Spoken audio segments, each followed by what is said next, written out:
Matt, thanks for joining us on Welcome. episode 4, Sunday Stroll, I think. For the viewers, we'll now refer to you as BY Okay. throughout for ease for me and those that know you around the club. Going to have a little talk about your role, how you came in to work at Ipswich Town, Okay. involvement with everything this season. So why don't we start with how have you been? Yeah, good. Yeah, I'm delighted you should ask, and I'd like to see how these boys manage to walk backwards through this icy car. Yeah, we are a little bit risky this morning, but hopefully it'll be all good. No, good. For those watching then, why don't we talk a little bit about your role, what you do? Okay. Well, I've been here for 26 years. I first came in 1996, which is probably more than 1,000 games ago. I'm presently head of medical under our sort of current infrastructure. I originally worked at Addenbrooke's in Cambridge as a MSK and outpatients physio, and I had a strong desire to work in football. That's truth to be said, and a lot of that was born out of the fact that I used to travel to games with my dad, home and away. So that was very much part of why I wanted to come into football. And I started with a School of Excellence and youth team games on a Saturday morning. And in those days, obviously, the youth team probably included Kieran Dyer. Yeah. And I used to come to Saturday home games and help out. The therapist at the time was Dave Williams and the doctor Steve Lazar. Yeah, and essentially that was sort of my then transition to the club on a full-time basis came in 1998, and that was really essentially David Sheepshanks and the manager at the time, George Burley, wanting to sort of improve the sort of department as it were, and the introduction of chartered physiotherapists at the time in the late 90s was sort of reasonably new and innovative, and the inset of sort of the academy football program, which was led by Brian Clue at the time. Yeah. And then that involvement sort of continued, and as you remember, we had very successful seasons with George Burley, who was an excellent manager and was able to sort of progress the first team into a really good functioning unit. And there were some terrific players at the time that obviously ultimately missed out on a couple of playoff opportunities and then were able to sort of get promoted to the Premier League. Yeah. What's your, you talk about the time under George Burley and your progression. What were your roles been over that time? So when you came in the door at Ipswich Town, you talk about working in the youth setup, Saturday mornings. What's the progression been? Well, in many regards, lots of it's the same in so much that we're treating and managing injured footballers. Yeah. But obviously, as we've sort of discussed, the infrastructure changed. So in those days, we very much just ran a first team of reserves and a youth team. And myself and Dave worked all in. And of course, we were at the stadium on a full-time basis, and we would relocate on a daily basis to the training ground at Bent Lane and return for sort of treatment and management of injuries at the stadium. So it was just he and I, so we helped each other out really and worked through injuries, and Dave travelled home and away, and I would attend the home games and cover the reserve games and the youth team games as accordingly really. And now over 1,000 first team games. Any idea when the 1,000th was? I think it was Wes Burns' equaliser at Morecambe. Oh, okay, yeah. Last season. So yeah, that was about the 1,000th game I was involved in. Admittedly, obviously, some of those were as part of a sort of a second physiotherapist. But yeah, quite a lot of games. Do any particular matches stand out? Well, I was very fortunate to be at Anfield when Marcus Stewart scored the winner in front of the Kop, and I was equally at the stadium at Portman Road when Alan Armstrong scored against Inter Milan to win 1-0. I was fortunate enough to travel with the group as well when we were played at San Siro similarly. And then I imagine the biggest standout was Jim's hat-trick against Bolton in the semi-final, which was an outstanding game, an outstanding result. And then I was very fortunate enough to be at Wembley equally to see us win there and get promoted. And then more recently, well, beating Arsenal obviously was a huge highlight, and Tamás scoring was an incredible moment. Yeah. And then I think about the last minute winners, the Richard Chapler at Watford and Carlos scoring at Derby in a game, and Pablo against Coventry. So lots and lots of games and lots of highlights, I have to say. Wembley 2000 is such a memorable day for incredible. all Ipswich fans. What was your account of that day? Well, it was an enormous game, obviously, because we'd missed out on those. This was a really, really important opportunity for us. But that team was fantastic, really, in so much it was led by Matt Holland and Jim Magilton, who were outstanding footballers for us. And unfortunately, David Johnson had succumbed to injury quite early in the game. And then Richard Naylor, who was incredible that day, and had come on and played so well against Barnsley. But it really was a game that sort of ebbed and flowed in so much that we were pegged back, and then Mogger scored a great goal from the set piece, and then to concede. But George was brilliant at half time that day, really, and just kept everyone sort of on plan, really. And I still remember Richard's save shortly before, when just shortly at 3-2, which was a massive turning moment for us. And then, of course, Marcus's header, who was actually a January signing, which was and it's, speaking of that, I was obviously at the stadium last week, and in the home dressing room, the reception that he received from the home fans when we were in the dressing room was incredible, actually. But just by the dressing room door, you could really, I thought it was an incredible moment, actually. So a fantastic day, BY. What do you remember after the game as well? Because people talk about travelling back and the banners everywhere and the great scenes around the town. Yeah, no, I mean, to be fair, this was really my first exposure to that type of thing. We'd missed out on the playoffs, as I mentioned, and travelling back on the team coach was incredible. It was all of the stories of people lining the streets as we were coming back into Ipswich was very true. We had a reception at the Southwark Showground after that, and it was an excellent night for sure. And the Wembley 2000 video that I think the East Anglian did last year was brilliant and summed it up perfectly. I think those interviews were really poignant, and it brought back a great deal of memories for me personally. So it's an incredible day, really. I just can't believe how long ago it was, in truth. Yeah, it is crazy actually when you think about that. But someone that was in those interviews when they did that feature, and who clearly cares about the club very, very much, is Marcus Stewart. You've mentioned his name, had an involvement on that day. What other players, including him, have you enjoyed seeing from the sidelines through your town career? Well, I mentioned Kieran as a youth team player when I first came in, and by far the most impressive player was Kieran as a youth team, outstanding. And then, unfortunately, Gus Illenbeek had fractured his foot in the Sheffield United semi-final, and Kieran then came into the team for the start of next season. Gus wasn't quite fit yet, and as soon as he came into that team, really and truly, you couldn't take the shirt off him. And he then, from right back, he then played in a central midfield position and was really quite incredible. So certainly Kieran is by far the best sort of player I'd seen in that sort of progressive way. And I mean, I used to love watching Darren Ambrose in a similar sort of way as a young player, and he made a very impressive turn into sort of becoming a first team player as well. But I suppose from my point of view, and again, sort of a January or signing was Jim Magilton. I mean, signing him in January, February 99, he really was so impressive for us and was a real driving force to the team that ultimately got promoted, the team that performed so well in the Premier League, and then actually drove forward to partly Joe Royal's team that narrowly missed out on the promotion in 2004 and 2005.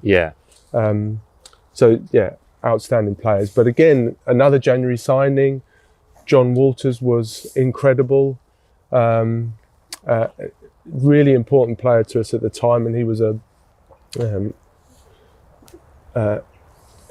was club captain and had an incredible career at at Stoke City subsequently. Yeah. Unfortunately, his career, in many regards, prematurely ended in a town shirt with an injury to his Achilles in the game against Bolton, which actually was a personally very sad moment for me, really. Yeah.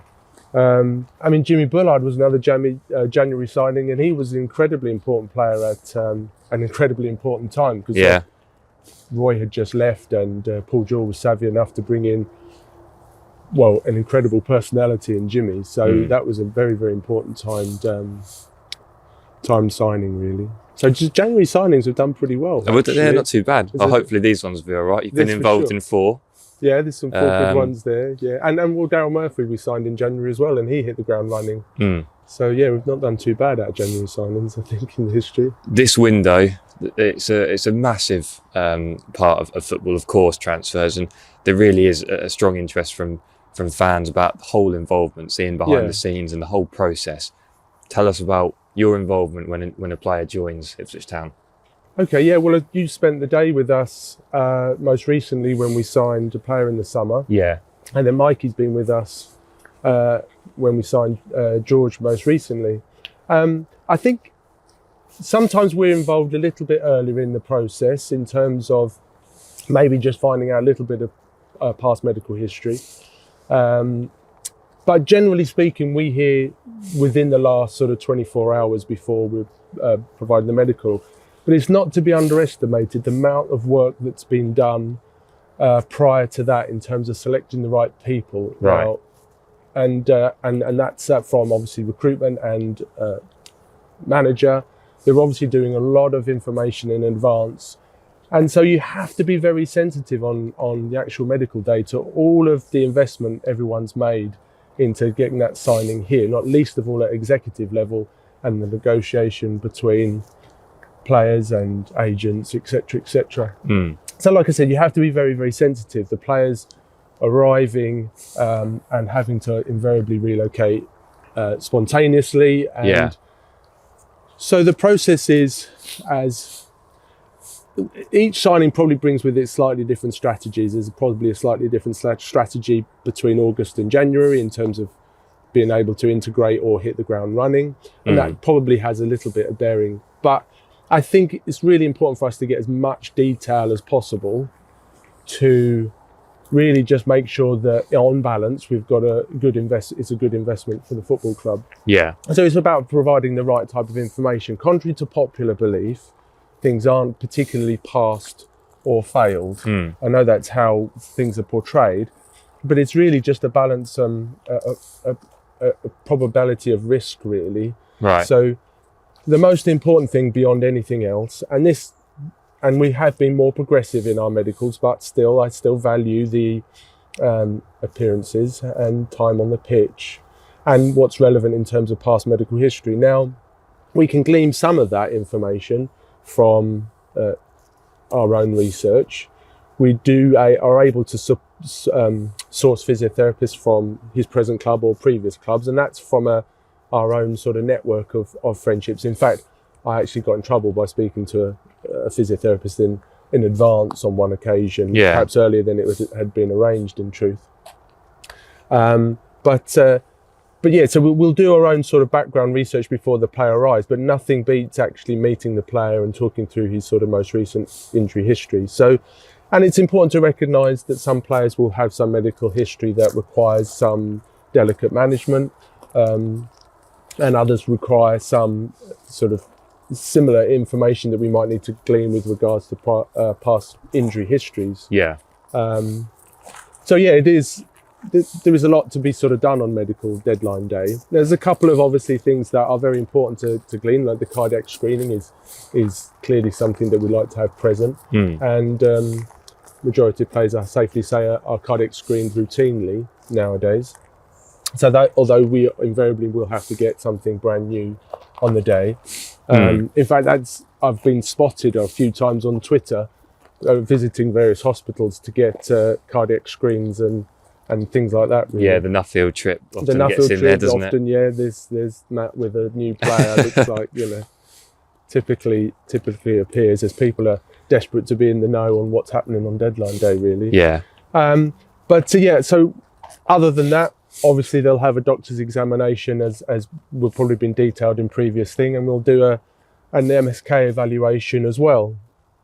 And then, of course, we'll get together and discuss all of those parts towards the end of the day. And sometimes that's new information that we've gleaned on the day of medical, and sometimes it's perhaps historic ones that we've been able to sort of confirm, really.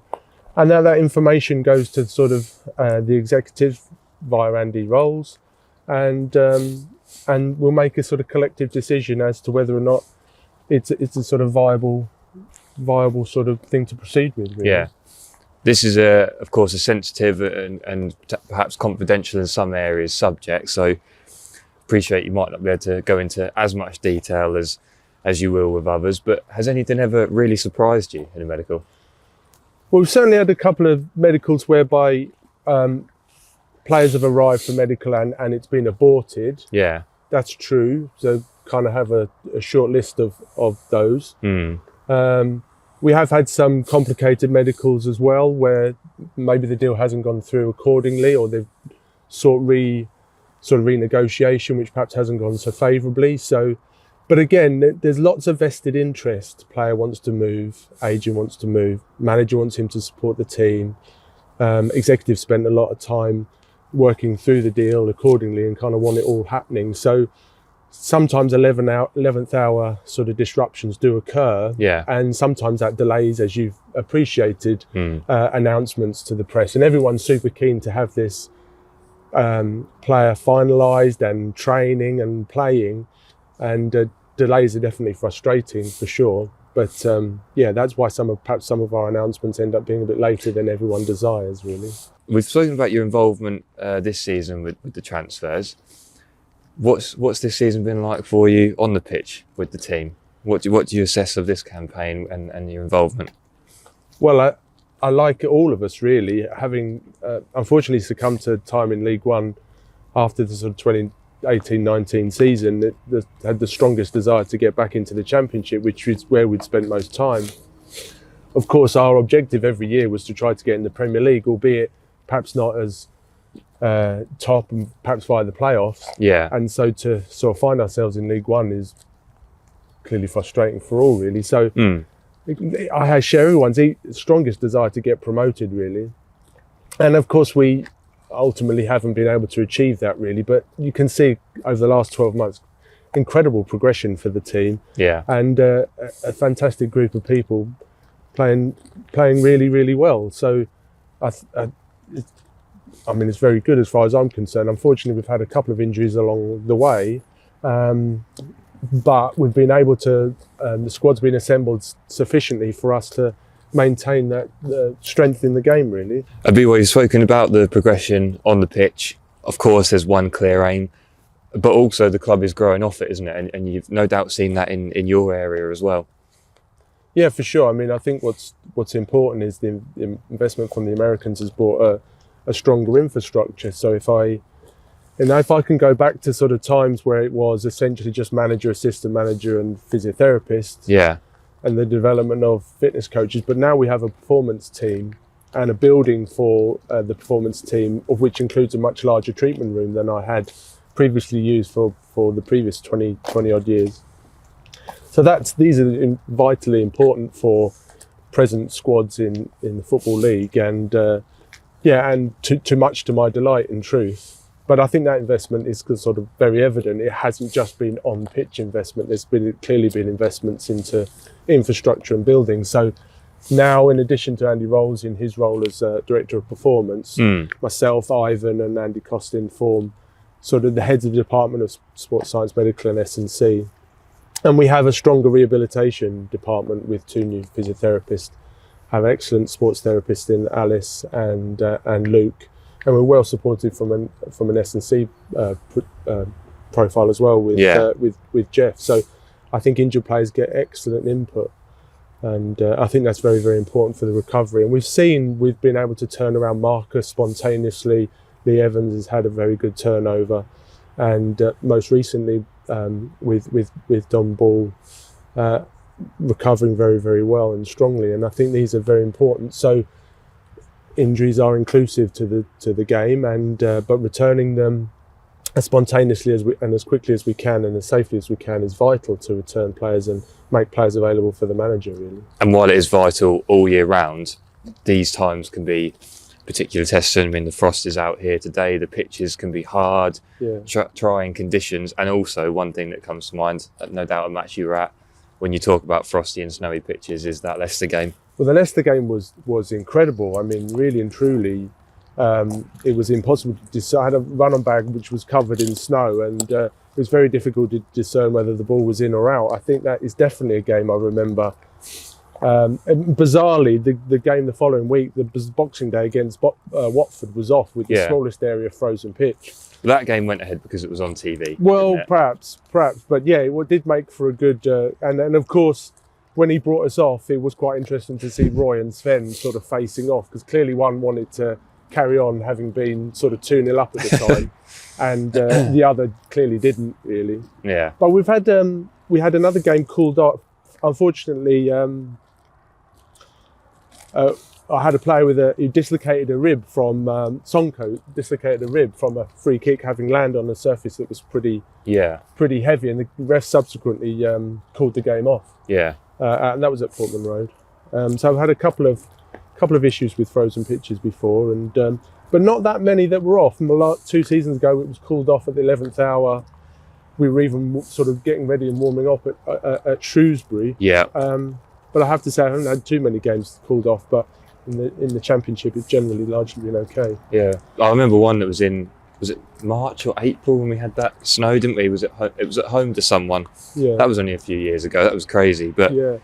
And bizarrely, we actually trained on Saturday morning on the pitch. Yeah. And of course, it was more the surrounding area that was affected. But during our training session, snow was actually drifting off the roof and landing in the sort of standing area. So yeah, definitely unfavourable for supporters, but we did actually train that day on the pitch. Your relationship with players over the years and this group, all in a sort of fun and light-hearted way, who could be a bit awkward to work with? Awkward? No, that's probably a bit of a whinger. Footballers do moan. That's not me being particularly disingenuous. But I have to say, I think over the years, the players have been incredibly hardworking, and they've always desired to come back as quickly as possible and help out their teammates, in truth. But sometimes these are challenging injuries because it takes them away from what they do and they like doing. It takes them away from supporting their teammates. And it has implications for their financial and their contract. So really and truly, everyone wants to get back as quickly as possible and work as hard to do so. But I have had some challenges along the way, of course, but to the large part, everyone's worked very hard to get back as quickly as possible. That's been very clear this season as well. A very direct and clear message is the hard work. Nothing comes without hard work and the attitude. Sure. And is that, again, something that you can see in your area of the club as well? Well, I don't think you can underestimate the role of the teammates in so much that, really that team spirit, which was very evident in the 2000 team, and I think is present today, but very evident in trying to support each other in coming back from injury. And certainly Marcus and Lee were brilliant working together, and even the group presently with Pan, Nick, unfortunately he's got the foot injury, and Dom, they're working very hard to get back and support the team at the earliest possible opportunity. So you do get pairs of players injured. A few years ago, when unfortunately Freddie and Grant Ward both suffered ACL injuries within 6 weeks of each other, and then young Ben Morris, they had a really good trio of sort of support network to help them through those injuries. Yeah. So they will support each other. Teammates are vital in that, and of course it is naturally enough, if that's the drive from within the club, then people will comply, really. Well, BY, it's been a pleasure to have you on this morning for episode 4 of Sunday Stroll. Hopefully an interesting insight into your role. It's nice to learn more about the team behind the team.